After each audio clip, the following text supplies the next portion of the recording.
People want to argue about masks and vaccines and freedom. I just don't want to watch anyone else die.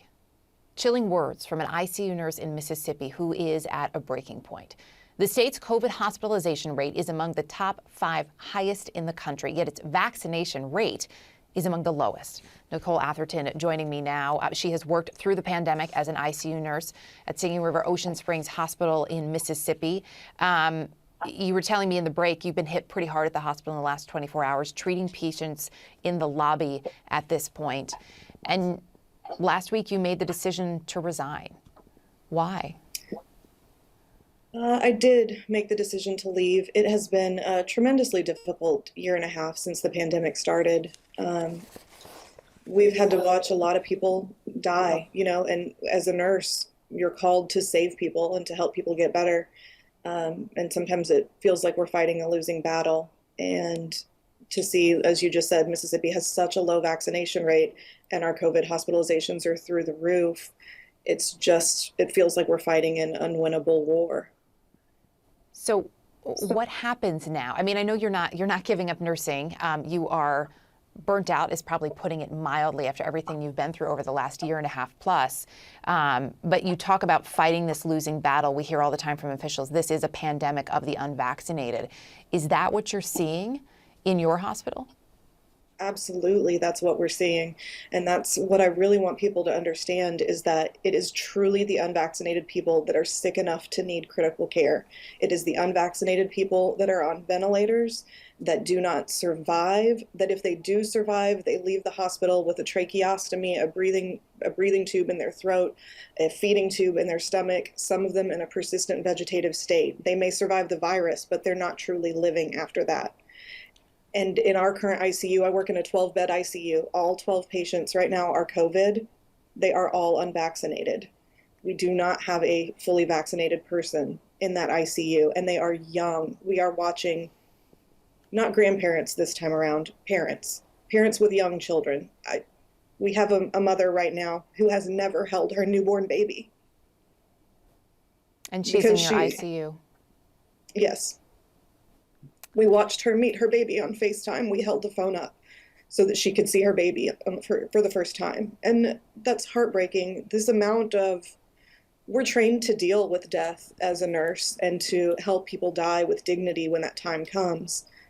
But seeing this much death day in and day out for this extended period of time, it becomes unbearable. And the trauma that gives you, it's not something that'll just easily go away. And I wish people would choose to wear masks and get vaccines and keep their neighbors safe, because your older nurses are retiring earlier because they don't want to be another statistic, and your experienced nurses can't continue to deal with trauma at this level indefinitely, and your nursing staff will be less and less experienced as this continues to go on, and it will become extremely unsafe. What people can do is get vaccinated and prevent this. It is safe, it is effective. There were no steps skipped in the vaccination research process. There was the whole world working together to fund this. There were willing participants for the studies. This is based on 30 years of research for oncology vaccines. It is safe, it is effective, it is not new technology, and it can literally save your life. For so much of the start of the pandemic, there was an emphasis on healthcare workers. And we talked about how you all are heroes, which you still are to this day. And we talked, I think, a little bit more in the beginning about the toll that this pandemic was taking on you.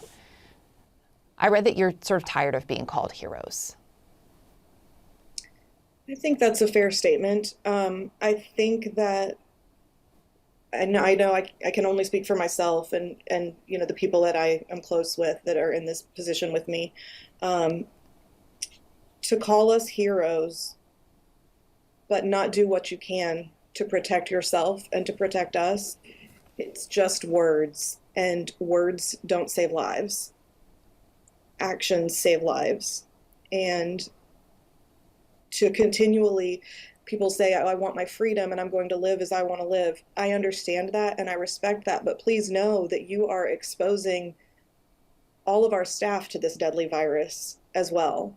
Those people that don't believe it or choose not to get vaccinated, when they can't breathe, they still show up at the hospital, and we still care for them and treat them with absolute respect and do not want them to feel judged for the decisions that they've made around their health.